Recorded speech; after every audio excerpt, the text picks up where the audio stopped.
The Master, haha. Oh, what a pun. Hey now. From 2012, directed by Paul Thomas Anderson, starring Joaquin Phoenix, Philip Seymour Hoffman, Amy Adams. Quick logline: a naval veteran arrives home from war, unsettled and uncertain of his future until he is tantalized by a cult and its charismatic leader.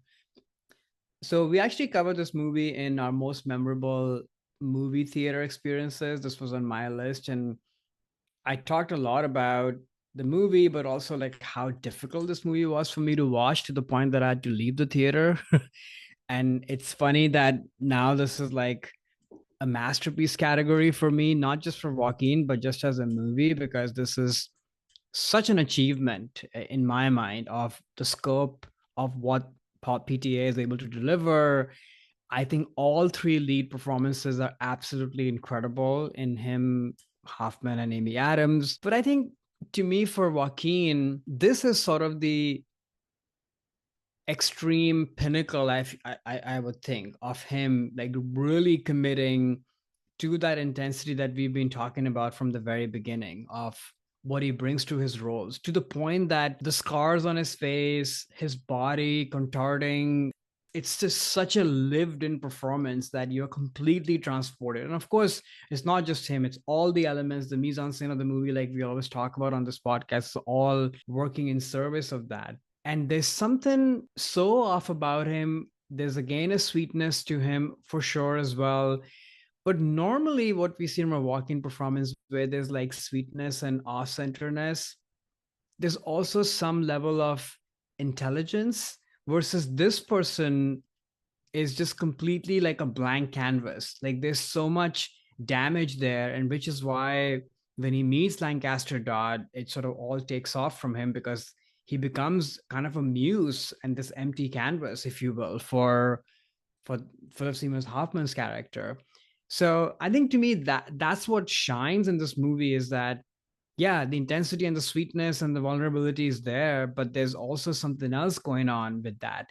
And then I think the true romance, if you will, of the movie is the relationship between the two of them. And the two of them played with such shades. They're buddies, they're master disciple, they're brothers, they're father and son. They're also lovers. Like, not that anything sexual happens between the two of them, but they're just so many shades to this relationship between the two of them.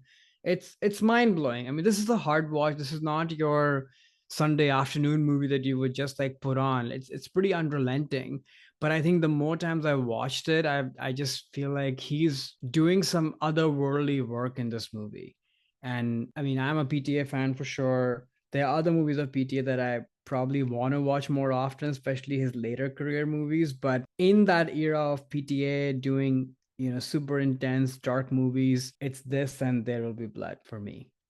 Yeah, so I'd seen the movie before, like we talked about it on the Mm-hmm. podcast, and I'll talk more about my the thoughts on the film when we get to that part. So I'll start with the Joaquin piece because I do think this is one of his most interesting and challenging performances because this movie does not really have a conventional narrative.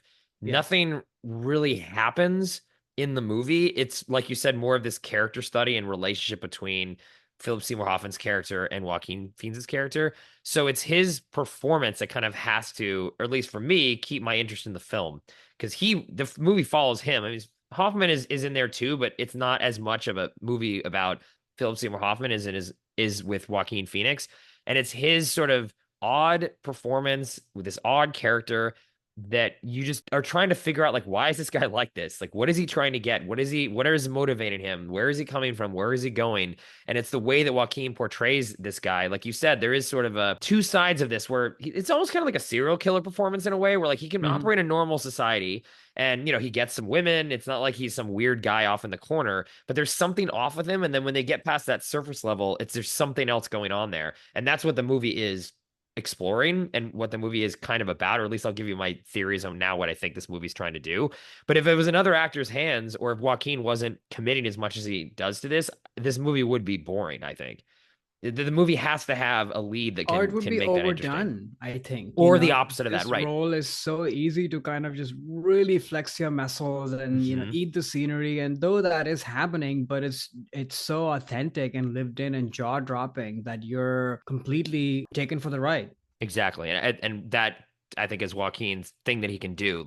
I'll do another pun then you did one at the start. He walks that line between being, giving you some eccentric character, but not like overstepping that to go too crazy or lose some kind of empathy that you have or interest that you have, engagement that you have in who this person is. I think this movie, because it kind of lays everything bare, because there really isn't a lot else going on the screen, it's just him, that it just shows his acting chops and power as an actor for sure. So I think this is a good choice in that sense in terms of a masterpiece for Joaquin. And again, I don't think anyone else could have done this. Yeah. And also, I think it's great to see his and PTA's relationship, and they've worked together several times. And I do think it's sort of the perfect match in my mind of kind of Hmm. really bringing everything that Joaquin has to offer. PTA is probably one of the most interesting, smart, just thoughtful directors.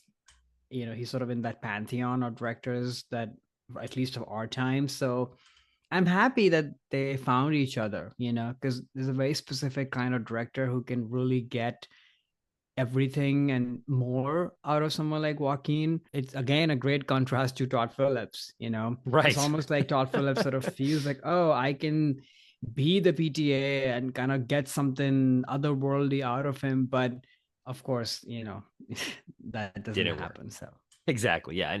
And on the film, actually, so as we talked about the last time we discussed this movie, it's not a favorite of mine. I struggled a lot with it when I saw it in the theater and actually haven't revisited it since then. And it's a movie I've been curious about revisiting now that I've sort of read a little more analysis on it and, potential themes, because I definitely was honestly confused when I first saw this. I think a lot of it had to do with going into it expecting first there was rumors like it was about Scientology, which it sort of is, mm-hmm. or about the power of cults and sort of a walk you through of how like a cult develops and grows in power, which is thematically that's what the movie's doing, but it doesn't really do it in the plot. So it was hard for me to kind of follow that.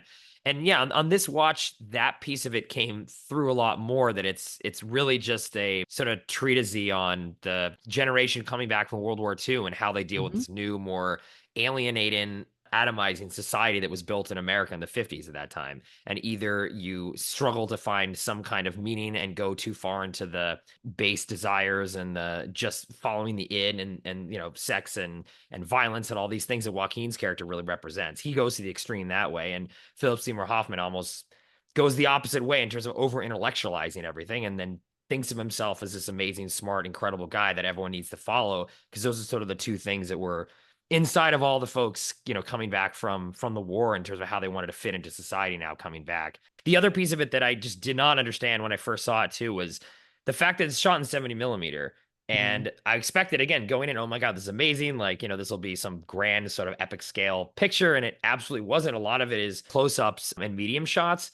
And then this time it sort of dawned on me, which ironically, like it was on TV. I watched it at home, not on 70 millimeter, not in a theater. And at least this is what now I interpret this to be is, 70 millimeter brings a lot of clarity to things. Like you can really see like deep into the frame. And all these shots are just this weird stuff going on where so everything is out in the open. Philip Seymour Hoffman's character is not trying to trick anyone. You're to pull some sort of fast one. He just outlined this philosophy. Everything is sort of right there, but people still gravitate towards it, Yeah. which I think again make with how I interpreted that is this thing was not some secret thing, some secret cult where it's like everyone's in the shadow. It's like, no, he's going out there and doing this stuff, and then people are coming to him anyway. It's like a horror movie where there's no shadows. The killer's right there. You can see him or her the whole time. That is part of the horror in a way. It's more scary, actually. There's so much transparency on what's going on, and yet people still get gravitated towards this weird guy and his ideas.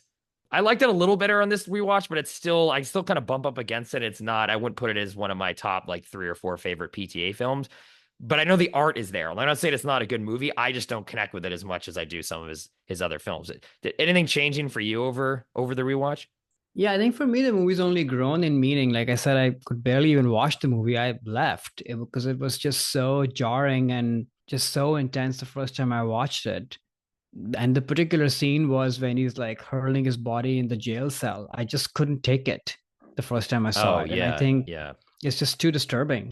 But then I think as I watched it over and over, only a few times, I should say, it's not about the plot beats, though I understand what they're trying to say. But yeah, like you said, it's about the meaning. It's about what these people are going through and their relationships. And yeah, the 70 millimeter is for purpose. Like you see in these big rooms where the people are sitting and how they're drawn and the things that are happening in the background, the stuff that Amy Adams is doing Mm-hmm. of like pulling the strings, and it's a new world being formed post-war and people are unsure, and you get it. Even though this person is Philip Seymour Hoffman, is not a good guy, is manipulating across the board, he might deep down inside probably be like Joaquin Phoenix, but he's chosen to put this facade, somehow escape that, and that's why the two of them connect.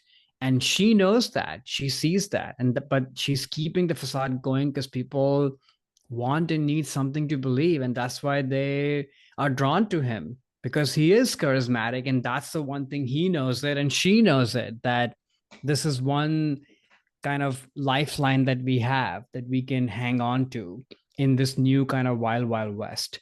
But Right. then there are people like Joaquin who have nothing to really hold on to, and when they see that lifeline they grab onto it, but it's very fleeting, because the whole thing is very fleeting actually, because it's not real. No one really knows how to be, who to be, and that's the part that just keeps growing deeper in meaning.